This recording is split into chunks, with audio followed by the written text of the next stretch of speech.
Welcome, everyone, and hi, Nicole. We are on this Earth Day.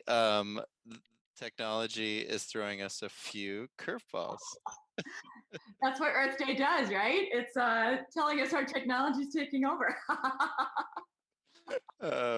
So we are waiting as our dear friend Hannes joins. I'll give everyone just a quick background on this lovely new series.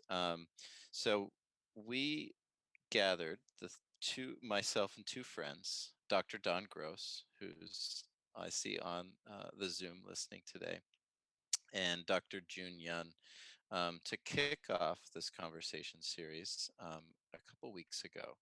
And my name is Michael Hebb, and I've spent a great deal of time talking to people about their end of life wishes, their fear of death, their grief, their mortality, and sometimes the excitement about doing this work and how it has really given them a whole lot more life facing our mortality, which has always been the case. And Dr. Don Gross is a palliative care physician who's been at the bedside of a lot of extraordinary people as they are with loved ones and themselves are facing their own death and the grief that follows. And Jun Yun is many things, but he started the Longevity Prize with the goal to cure us of this thing called death. And the reveal there with June is that, in fact, he doesn't think we're going to cure ourselves of death, but he thinks that by focusing science on this incredible notion that mortality may not be a trait that we have to live with, you actually get great science, and you actually get great ways of improving our experience while we're alive and making us live healthier longer. So we decided, okay, let's talk about what the future of death might look like amongst ourselves, and then let's go out and have individual conversations with people that we admire and that we think are doing incredible work that may be directly related or may only partially be related. So today because it's Earth Day, I get to talk to two old friends. And Nicole is here. We're waiting for Hannes to try to join. He's actually apparently he's not getting the email. So he's actually in the other room, which is pure irony. Um, that, that he's literally sitting 25 feet from me, and we're held hostage by this thing called um, technology. So I'm going to try sending it to Hannes one more time, and then we're gonna kick off. So Nicole Apelian is many, many, many things, but a naturalist and a survivalist and an herbalist and a naturopathic physician, if I'm correct. Is that right? No, herbalist. Oh, herbalist. Okay. PhD in herbal. Okay, great. You're so many things that I just want to chat, like put more on you. And Yeah. uh, but welcome. And as a way of beginning this conversation, we start it the same way. We're gonna start it the same way every time, and that's by honoring somebody who has had a major impact in how you live, and that person is somebody who's also died. And so I'll pass the mic over to you to, maybe bring somebody into this space, in this room, their name, the impact they had on your life. Thank you, Michael. It's good to see you, first of all. Happy Earth Day and happy Earth Day to everybody. So glad everyone's here today.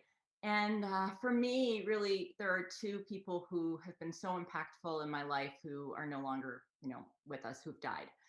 And the two people for me who really I want to bring into this room and bring into this conversation today. First is my stepdad who raised me. And he really was the one who fueled my passion for the outdoors. He would come home early from, he was a chemistry professor, and he'd come home early from work, and we'd go canoeing or hiking and bring our field guides and go camping. And he really fueled my passion for the outdoors. I was born pretty feral, and he was always good with that, and always said, reminded me to follow my passions. And he passed away. He died almost 20 years ago, 18 years ago. And so he's someone I really like to honor.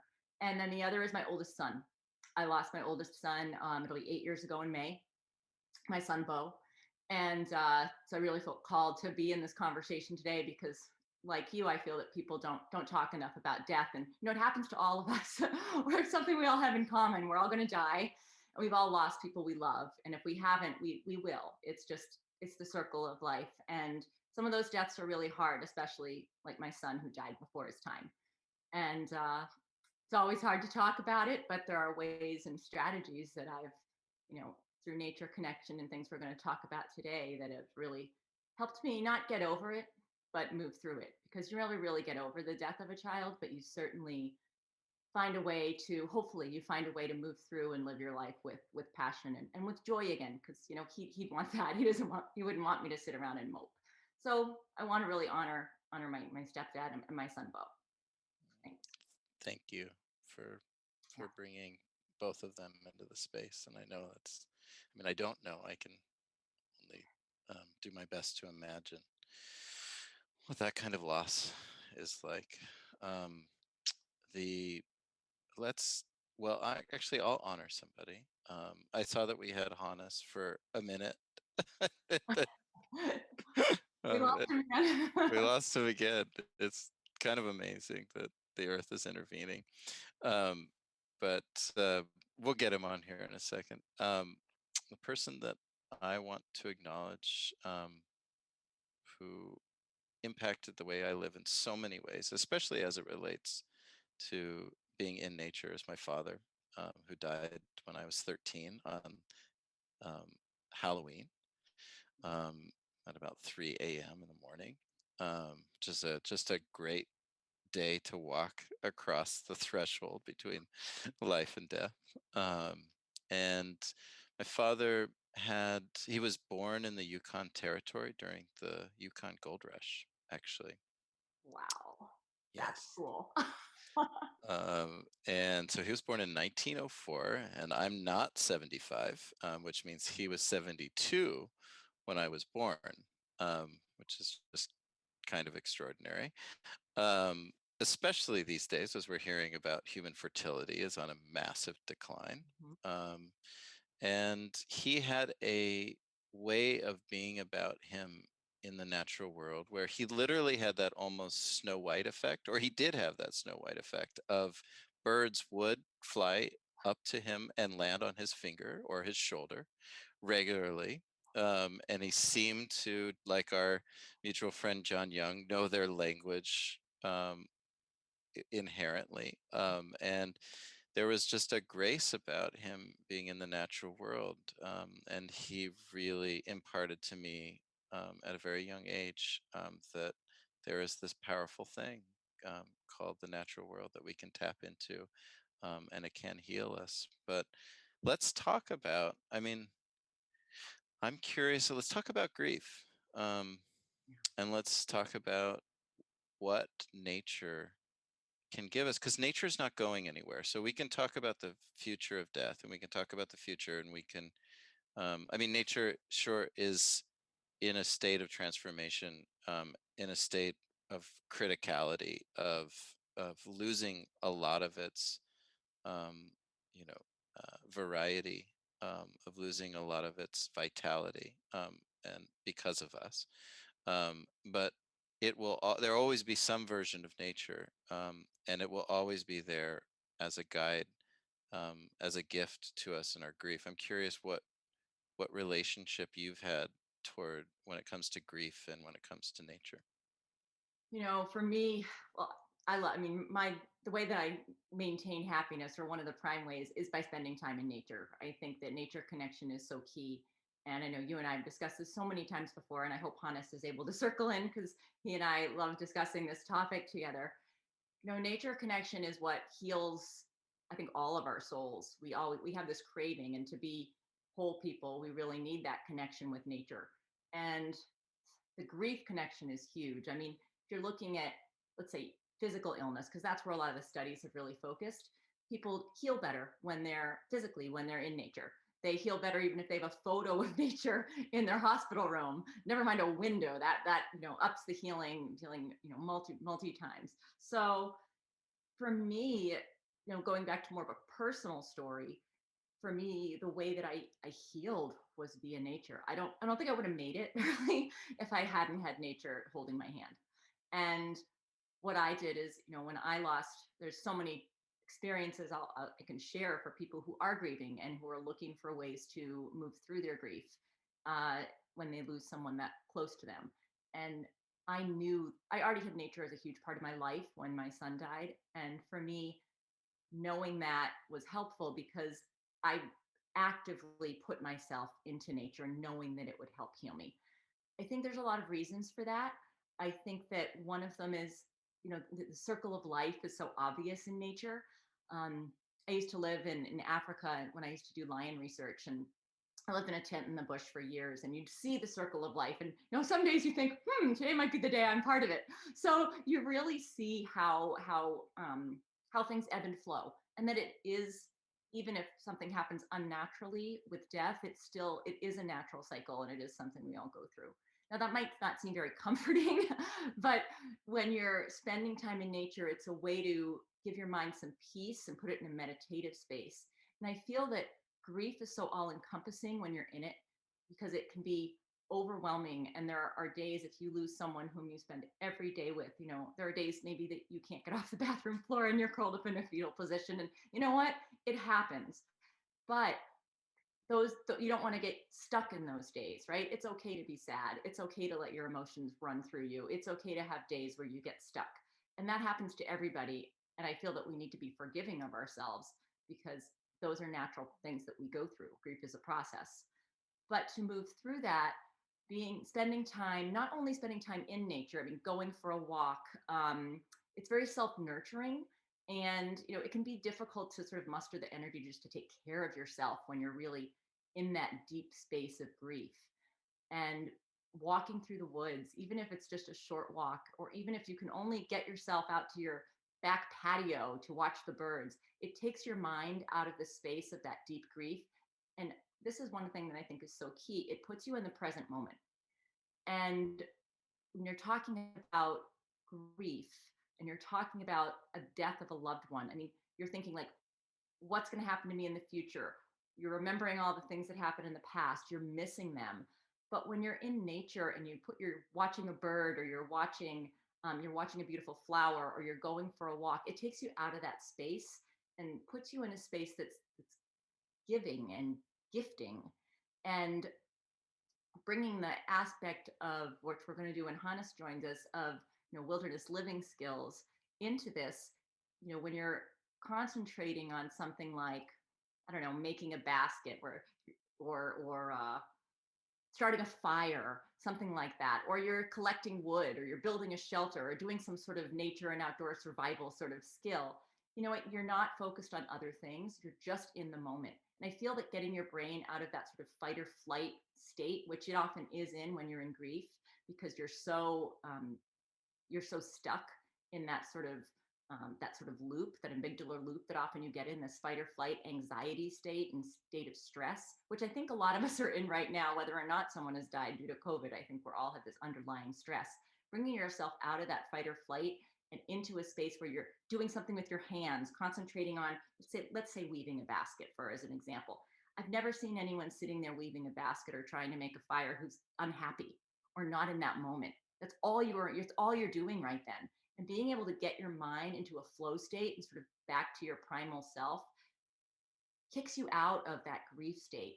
And it's not that you're forgetting it's not like you're disregarding the grief, because it is important to move through that, but it allows your brain and your personality, I guess, or your emotions to get out of that state and get a break for a while. And that is extremely healing, and also I think just extremely necessary, because it's hard to get yourself out of that loop. No, the interruption. Now, when people hear get into nature or nature connection, um, some folks are like, okay, so now I'm walking around, and I feel it's fine, or they didn't grow up with this kind of more feral, probably like you you and me, who literally I think I lived in trees for a good couple of years when I needed to get out of the house because my father was sick and we weren't dealing with it. He had Alzheimer's and it was a mess. And I went, I started building forts. I actually built second homes because I couldn't be in the one that was my primary home. And it's the only way that I survived. But I think that, folks who don't have a deep relationship to nature, what are some, like, just like one tool for somebody who's maybe struggles a little bit when it comes to how do I get more out of this experience when I've gotten myself off the couch and I'm taking a walk in the local park or the forest. And then second is somebody who's maybe more like has a deep relationship. Mhm. What's a kind of more of like an not expert level, but another tool that most people don't have in their toolkit for how to expand this experience of nature connection? Great questions. And actually, I think the answer for both is kind of the same. Um, though I do have a few tips for people who are like, nature connection, what's that? I live in a city. Like, what am I supposed to do? How am I supposed to connect with nature? Hi, Hannes, welcome. um, so for people who are trying, who are in it, like maybe in a city and don't have a big connection with nature and are thinking, how do I even dip my toe into this? I'm in a space where I really need that in my life. Finding something called a sit spot is a really great way to do it. It can be your back deck if you don't want to go far. It can be a city park, and just go to that same place every day. I recommend 20 minutes, but even if you could just spend 5 minutes and go to that same space every day, you'll gradually start to notice things. You'll notice the change in seasons. You'll notice the hawk that always comes down, and or maybe you'll notice a robin who's building a nest, and you start to form these relationships, not with robins, but you start to form a relationship with that robin, and that robin you'll see is building a nest, and you'll start to form this sort of rope of connection, this very strong bond, and that's really empowering. It sounds so simple, but I believe it's such an important tool in the toolkit. And the other one that I really think is key, and this is for anybody, is gratitude. And you might think, what's the connection between gratitude, nature connection, etc.? But you know gratitude is a really simple thing. It's giving thanks for something external, but it causes this huge internal shift. And it sounds odd, like, so you're grateful for something that happened today, or you're grateful for your partner, or you're grateful that the sun's out. It sounds so simple, but it really does cause a mind shift. And that shift in your perception, it lightens your mood, and it, even in the deepest darkest days, and there are, if you've lost someone close to you, they are there. um, that acknowledgement that there are good things is really helpful. And studies have shown that it doesn't mean that you disregard things that are bad in your life. It's not that you're sweeping them under the rug. It doesn't do that at all. It just helps you remember that there's still good and you're still tethered to the good. And that's really important when you're in the sort of depths of despair. I'll let Hannes jump in so we can introduce him. Uh, uh, let's make sure his audio works. I think so. Can you guys hear me? Oh yeah, you sound great. Sweet. Sorry, that was challenging for all of us, but now we're here, and I'm looking at you in the backdrop of what I've seen myself in for the last year. As everybody knows that you're in the same house. We covered that ground, and we have a piece of artwork that Hannes created, hanging on the wall behind him, even though he's not in his own house. But Hannes is one of my closest friends and an incredible designer, and an incredible artist and a brilliant survival teacher, and nature skills teacher, and just somebody you want to, you know, go hang out in the woods with, if you get the chance. But let's reset since you've joined. We started both with acknowledging somebody in our life, somebody who we knew and had an impact on how we live, but this person has also died. And just for you to share who comes to mind, their name and the impact they had on your life. Well, this time of year, I'm always thinking about my friend Jonas Irma, how I grew up in Sweden, in this hippie village, and Jonas was my best friend from age 6 until about 12. We remained friends into our late teens, early 20s, as we kind of drifted apart. But his birthday is the 18th of April, and he would have turned 46. But he died on New Year's Eve in 1995. He froze to death in the mountains in Sweden, having gone drunk and got in a fight with his friends and decided to leave the cabin that they were in to go outside and cool down. He sat down under a tree and never got up again. So it's a very, very tragic death. But as your best friend passing, has a huge impact on you. But he had a massive impact on how I live my life from that point on. There were many lessons to be learned from, personal, practical, and emotional lessons that came out of that. So,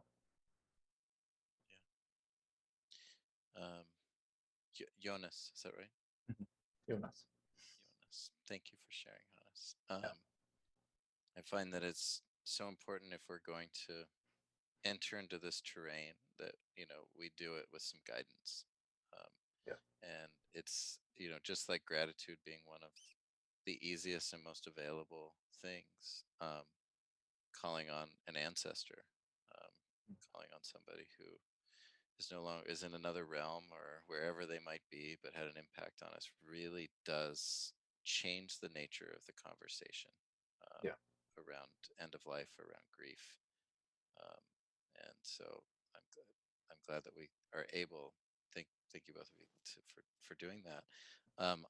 My first question for you, Hannes, and then we're going to talk about lions. Because how can you not talk about lions when Nicole's on?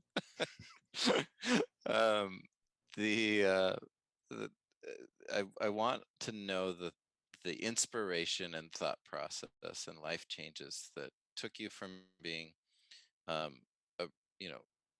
an artist but primarily working as an interior designer at a very, very high level, interior designer, interior architect, at really, in some ways, at the highest level you can in that field, and working with extraordinary architects like Jeannie Gang, etc., and to being inspired to start studying survival, which is, has this direct relationship to death, survival skills, nature skills, and you took it as seriously as you've taken any endeavor in your life, with a kind of biblical seriousness. It's such to the point where you were pretty quickly teaching survival at the Boulder Outdoor Survival School, which is probably the most extraordinary place in the United States, at least, to learn these skills. So talk to us about this process of going from a very kind of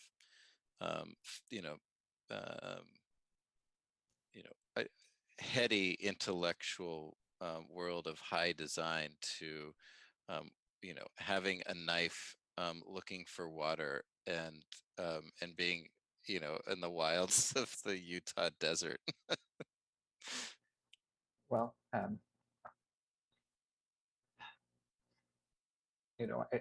my career is really a side effect of my personal journey, I would say. I never had any titles or rungs on the ladder in mind. I was excited about creating spaces.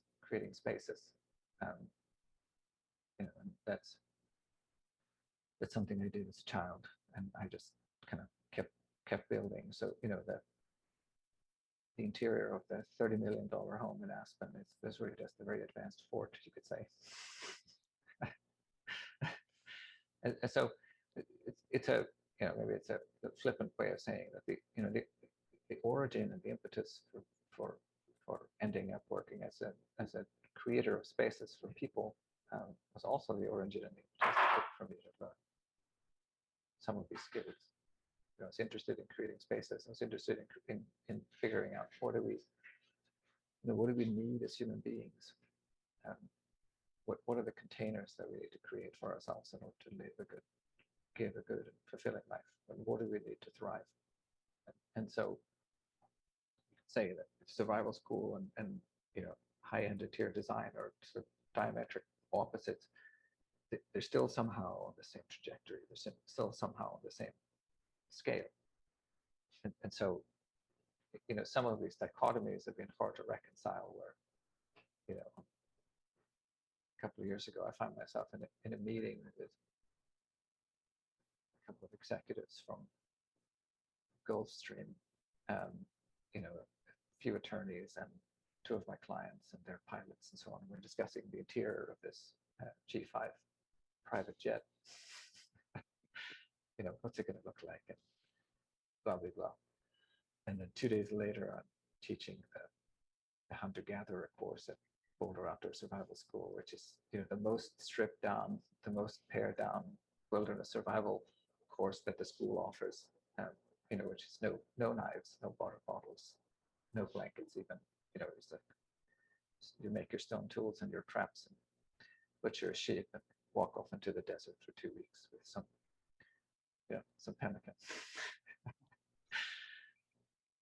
And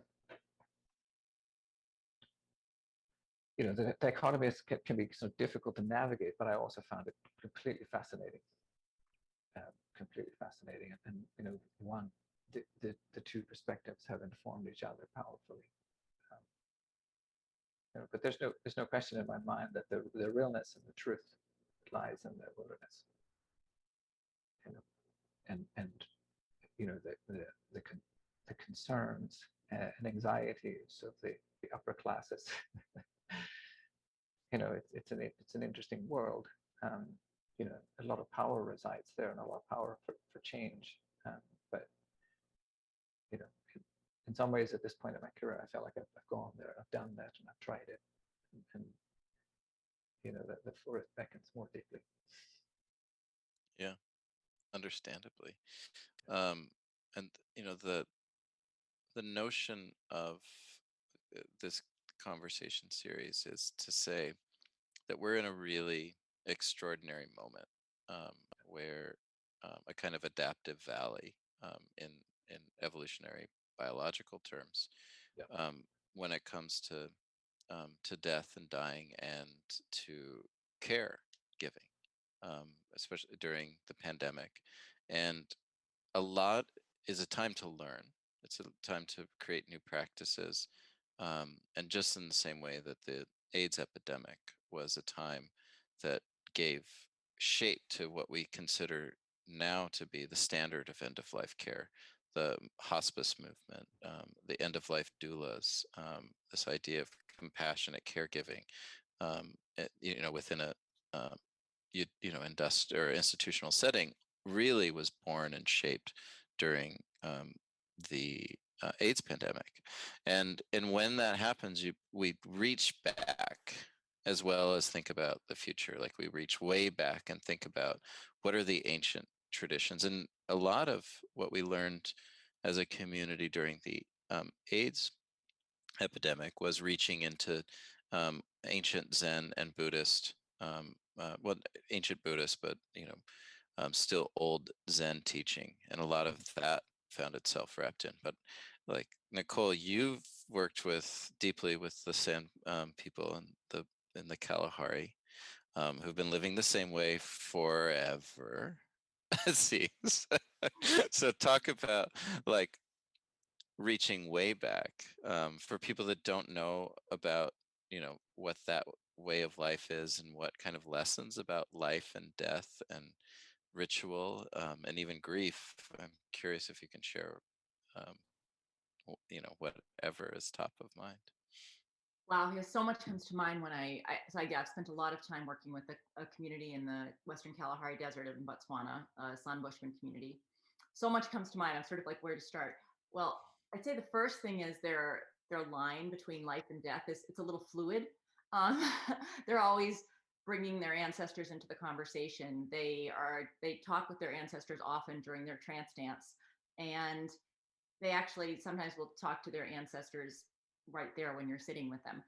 One of the old healers there, who was one of my biggest mentors and such a dear friend, he's since passed on, Hanuma. Uh, when he was still living, every time I'd see him, he'd tell me he's going to die soon, but it's okay because I'll still get to talk to him.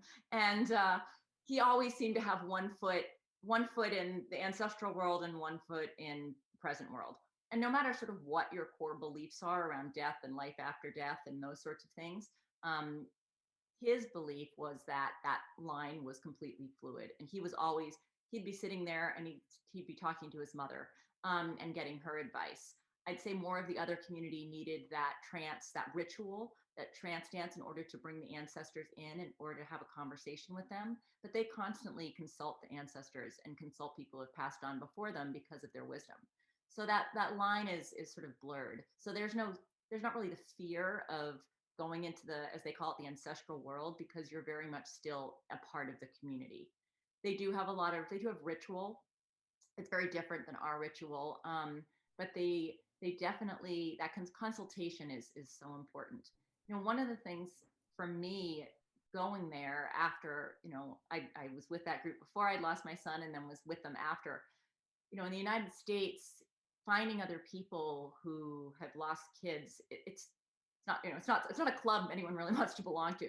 And one of the things that was really helpful for me was being in a group of parents. There's a place in Portland, Oregon called the Dougie Center, and I would go there and be in a group with parents who'd lost children, while my other two sons, got to be in a group, mostly playing, but occasionally talking about death, but not in a way that was uncomfortable for them.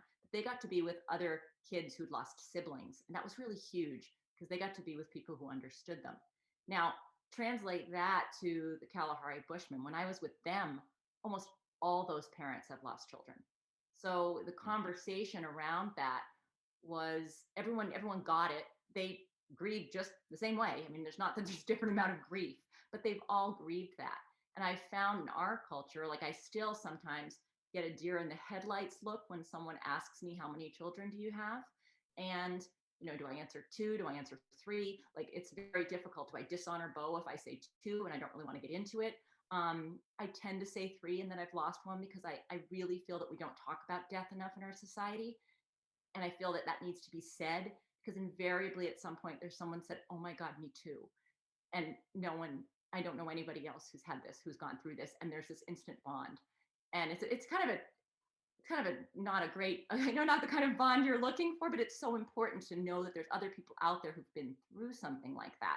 So that's hugely important. So I think verbalizing that is okay for anyone who's always worried about, do I verbalize it or do I not? I think it's okay to verbalize that if you're comfortable with it, right? You have to be okay with it, because I think the more we talk about it, and you do this so well with your death over dinner experiences, Michael, the more we talk about it, the more it becomes okay to talk about. And, often when I say, three and one, I've lost, but one is like, and then they ask how old, and then I say my ages, and I say, my oldest has died or passed on. And then often people will just back away or just look at me like they're scared. And I have to reassure them that it's okay, that I like talking about my son, that, I keep talking about him, keeps him alive, in a way. The last thing a parent wants to do is to lose the story of their children, or for that child to be forgotten. And so, but the Bush being with the San Bushmen, bringing it back to that, they all get it. They've all been there. And I also, one of the lessons I've also learned from them, which talked into what we were talking about earlier, is those wilderness living skills, or those survival skills that we talk about. I was saying how important it is because it keeps you in the present moment, and that keeps staying in the now and being in the present and sort of tapping into your primal brain and getting out of that fight or flight that we're in so often. Well, they do that in their daily lives. they're so connected with each other, with nature, with themselves, and they're doing things that always keeps them in the present moment. They're so tied in. So they're not wallowing in the past. They'll tell stories about the past and retell them, and it's a funny story. They'll tell it over and over until it gets funnier every time. But there's really that joy in being in the present, and I feel like we do lose that a lot in our society because we have our to-do list and our checklist, and we're so focused on time, and they have that wonderful also sense of timelessness. And I feel that all of those are really important lessons that we can bring home. Yeah, and just so people who aren't familiar with the San Bushmen, they live essentially on the desert without electricity, in the same way for thousands of years, right? As a hunter-gatherer nomadic culture. Um, and so let's I keep thinking of the story that John tells about the story of the lions that was told to the the kids around the campfire. But let's talk about survival and nature skills and survival skills. It I think in some people's mind, people learning how to start fires, to create habitat, is a little bit like almost like a little bit hick or something like that, right? Like there's this association with militia or people who live in the sticks or something like that, like I think that there's this disconnect. And some of the most sophisticated thinkers, progressive thinkers that I know, are people that are from this are learning some of these basic skills. And some people who might be like, why is that important? Yes, it brings you into the present, but like if you had to tell people like what you've gained or why it's important to go back and to know these basic human skills, like what are some of the primary items that come up? Honest, Huh. Honest is like, you are funny. I am a hick. Well, I'm part of a militia. But is that not unfair? I mean, is there? No, I know it's totally fair. I think that's like the survival subject is huge. It's really massive. And, culturally, socially, in terms of skills and knowledge, it's huge. But I think a lot of teachers and a lot of practitioners are uncomfortable with the word survival because it connotates a sort of sense of an emergency, right? Survival, the continuation of life, and we think about survival skills, and then we think about some military trained badass dude who knows all the tricks to beat nature to come back alive. That's like what so many of the television shows are part of, and I think he cheats death because he's tough and he's trained. but that's like a lot of this modern storytelling. A lot of the modern storytelling, it's a snapshot. It doesn't have a past and doesn't have a future. We're seeing the hero beating nature and coming back alive, but he's got somewhere to come back to. That's the thing. So he's relying on this he's relying on civilization still, and we see him as the hero, and but if you stretch out the time perspective, that at some point, somebody needs to look after him when he's old. Somebody wiped his bottom when he was newborn, and so it's basically like what our view of survival is kind of mired in a very contemporary kind of perspective. So if you ask an indigenous person living in a traditional way, show me your survival skill, they'll be like, I don't know, what are you talking about? We're just living here. And so, in the contemporary kind of culture, then yeah, within the survival subject, there's anything from the armed compound in Idaho and the militias And on the other extreme end are the sort of new age tree huggers. um, and but I'm kind of digressing. Like, what are the big lessons that, what's that take home from the subject? I think that there's a learning how to be a capable human being, and learning what it takes to be a human being. And it's a very life affirming exercise, and that exercise, taking yourself up to the edge of what you're capable of and beyond it, to nose up against death, the nose up against the limits of your ability, and your edges, and your fear. It sounds counterintuitive in the kind of comfort obsessed world, but it's deeply life affirming, and it produces a sense of ease and confidence and freedom that's priceless. Yeah, it's agency. Yeah. Which, when it comes to end of life, that's the whole focus of so many people working in this space, is to give people a sense of and ownership around more agency in it. Yeah, yeah. And I think that, if you're going to train survival skills, and you do it, if you really go into that experience, and live it, be it for a week or a month, or like Nicole has done, going on the Alone show, and really seeing how far you can go. There's a sense of, if you think about what are the regrets that people have when they arrive at their deathbed, it's a big regret is not having granted yourself the experiences that made you feel fully human, that made you feel like you were fully inhabiting yourself, your body, and your own life. So, this is like it's a quintessential adventure in some ways, and it's a deeply archaic human experience that everybody should go and get. Yeah. And Nicole, what, for those that don't know about this show Alone, or know about Nicole's presence on it, History Channel blockbuster show,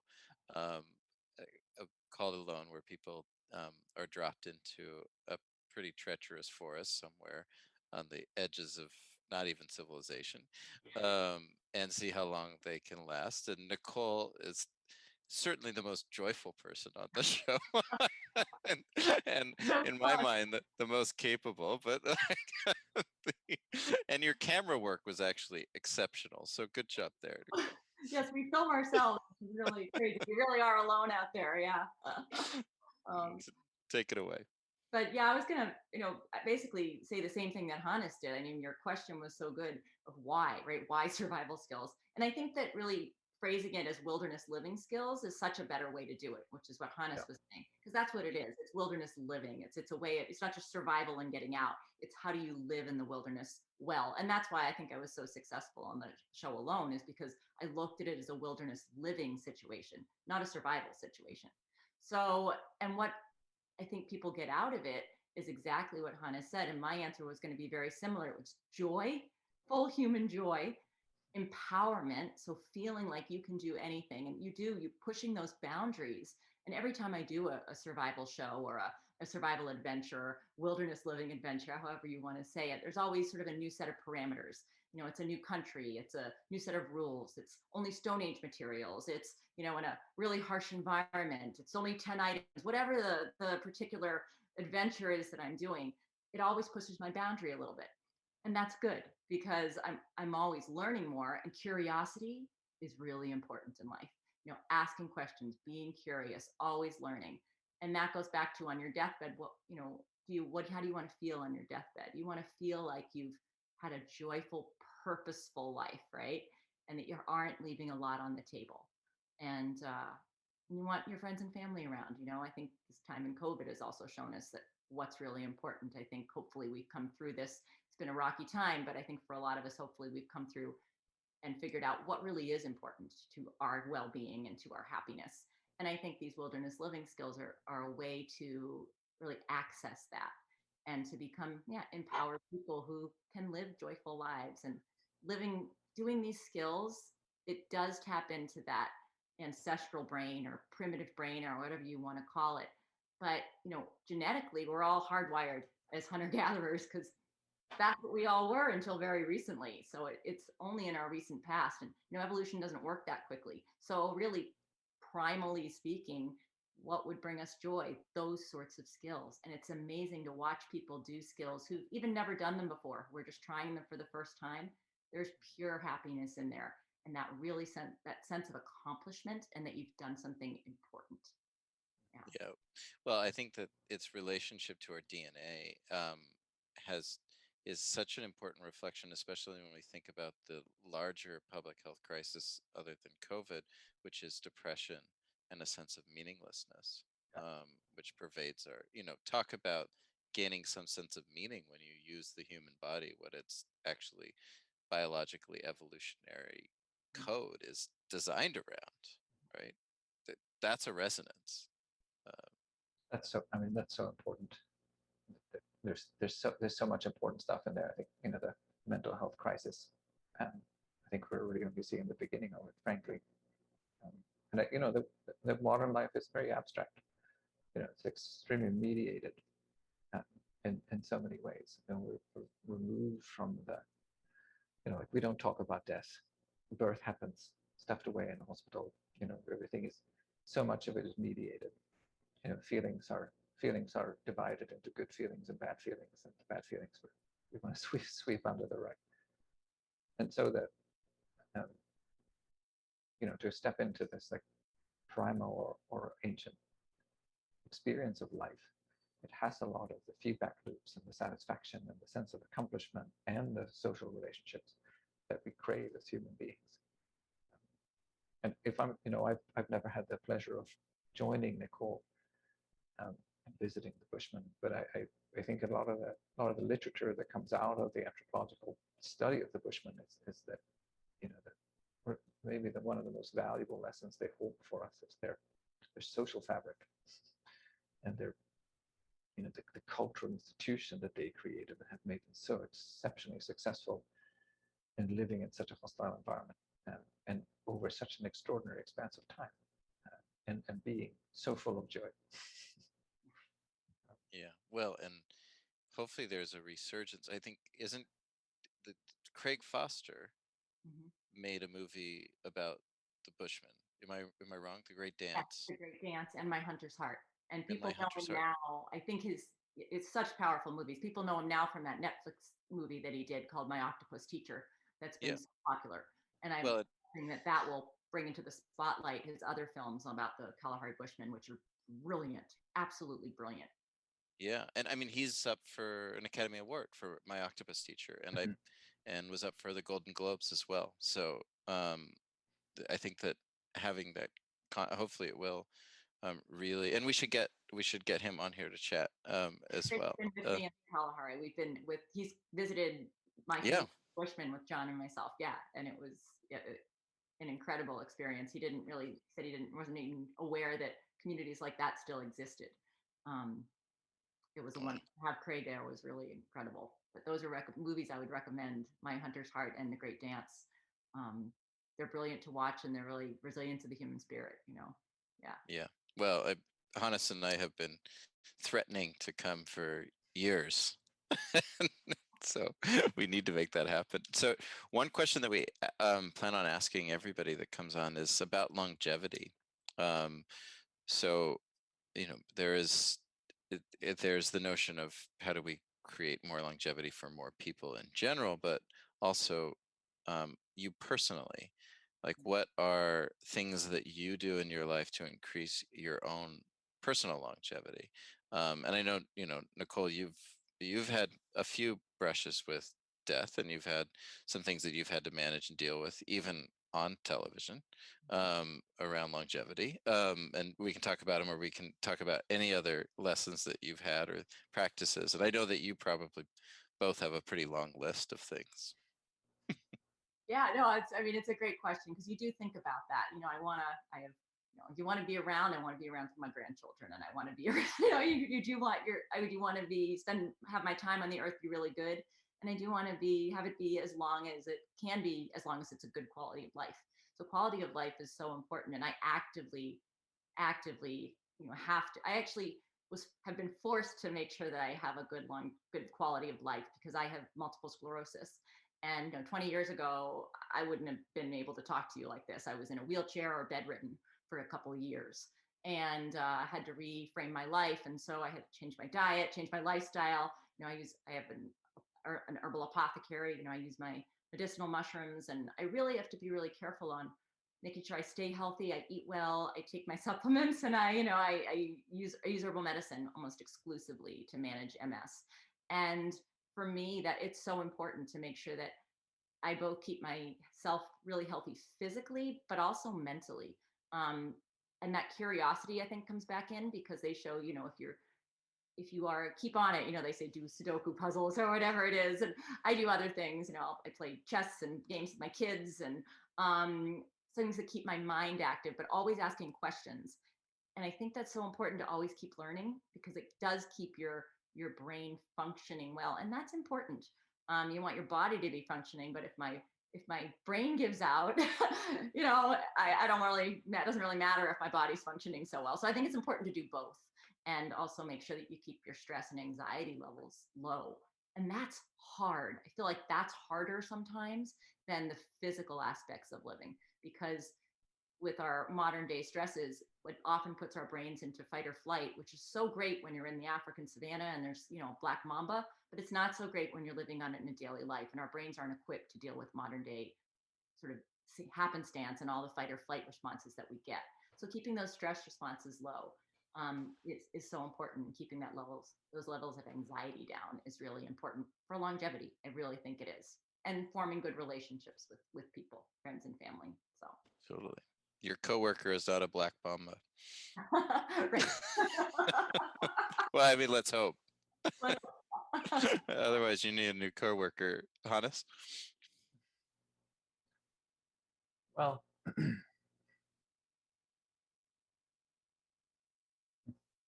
I think that the biggest threat to me, to my longevity as a man, are really the rules, the social and cultural rules set up for me, the expectations of me as a man. And maybe that sounds cryptic, but it's I'm 46 years old. I was diagnosed with Lyme disease a year and a half ago, and I've probably had Lyme disease for 10 years or so prior to that. But what I've come to understand, kind of diving into this journey towards health, is that having had it for a long time, it started affecting me when my immune system became compromised enough. And so there's essentially a strong psychospiritual component to this illness, and consequently a strong psychospiritual component to getting well. And so that's really been an interesting journey for me to see,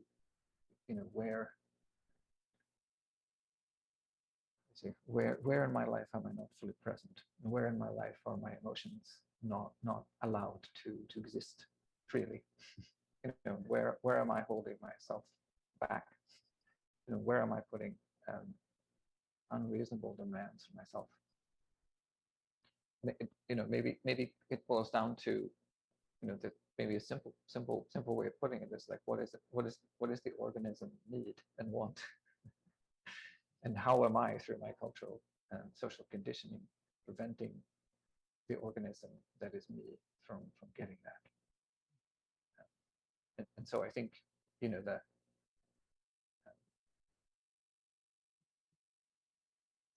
the statistics on men are the likelihood of men dying violently is much higher than women. The likelihood of men dying from overdoses and being mired in addiction are higher.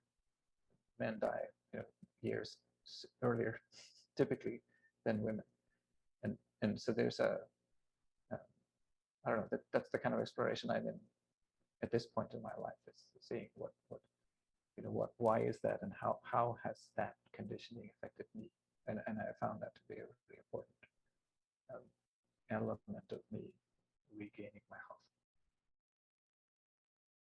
Yeah, no, it's powerful. I mean, there's a whole other hour conversation Yeah, that we no, can there's that we can dive into, and and this little one, Yoko, on my lap was like, let's go do some nature connection, Dad. But we'll do a quick lightning round of responses, and this is a big question for a lightning round. But if you had to give a prediction, and it could be like, you know, there's that was Hannes's daughter thinks that this is a very funny question. Um, the prediction would be, or what is your prediction for the future of death? And that's like it could be like the first human will be buried in Mars in the next 10 years, or will actually start bringing back this ancient ritual to our modern deaths. Like, what is there a what's a prediction? And even what would you want it to look like? The future of death, dying, bereavement, grief on this planet that we're on. That's a hard one. Let's see. The I first know. thing that comes to mind is like green burial. Like the first thing that pops in my mind is recycling of life, right? Like being able to actually, bury your loved ones and plant a tree and have their molecules actually grow up in that tree and be able to honor them that way. Like I love the idea of that, right? And having something like a living thing to visit versus, a gravestone or cremation or whatever it is, that giving back to the earth. So yeah, I mean, I'd love to be recycled as a tree. Like how great to have that be something that I'm able to give back to nature. Well, and lucky you live in Washington State. You can be turned into soil now. It's we are now composting humans, um, and so voila, the future is here. Hannes? Great. When I just imagine that green burial where, my funeral party can eat magic mushrooms off my back. No, honestly, I think my answer to that question, I would love for death to become the teacher that it is, to fully become the teacher that it is in our culture. And I think, the fluidity, somehow we've drawn a line and said that, there's a line drawn, and that when we die, we cross that line, and that's it, and we're off somewhere else. And then, we don't talk about death. It's shoved away. It's all hush hush, and it's institutionalized in all these different ways. But it's such an incredible teacher. And our, failing to acknowledge death in life, we rob ourselves of so, such extraordinary teachings and such extraordinary opportunity to connect, with ourselves and with the people, with the people around us. So I would love for it to be, for there to be a cultural transformation where we can actually learn from death. I think it would be a major force for change in the world. Yeah. Amen to both of those things. Well, we have hit time, and we will be sharing this out in the near future, so more and more people can hear. We didn't even have time to get to questions, and I have 50 more questions, but I just want to acknowledge both of you for how you live, how you share your life, how you share what you've learned with such generosity with people. It's an honor to be your friend. Thank you for spending Thank you, Michael. this time with us. And Hannes, let's take the dogs out and we'll go get dinner. Sounds great. Nicole, I wish you were here. Kaylee White, and a huge thank you to Kaylee Cole, who is producing this whole thing, and she's about to share. I think we'll go out the way we came in with "Do You Realize" by the Flaming Lips, and we'll see all of you soon. Thanks so much. Thank you. Good to see you, Nicole. Thank you, Michael. Thanks, everyone.